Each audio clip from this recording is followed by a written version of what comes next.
عرس منائے۔ اب عرس کے اوپر ہم چلتے ہیں۔ جب ہم ان کے عرس کی بات کرتے ہیں، جس دن کسی بھی ولی بزرگ جن کو یہ لوگ بزرگ کہتے ہیں، ان کی اگر وفات یا شہادت ہو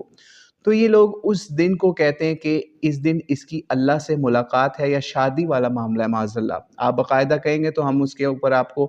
ان کے ہی علماء کی آپ کو ویڈیوز بھی پرووائڈ کر دیں گے، جس کے اندر باقاعدہ یہ کہتے ہیں عرس کا مطلب ہے شادی، اور شادی کا مطلب ہے ملاقات۔ جس دن ایک حبیب کی دوسرے حبیب سے ملاقات ہوتی ہے، یہ عرس ہے۔ آپ اس کے علاوہ دیکھتے ہوں گے اپنی مارکیٹس کے اندر بھی عروسی ملبوسات کی دکانیں ہوتی ہیں، ٹھیک ہے، جہاں پہ شادیوں کے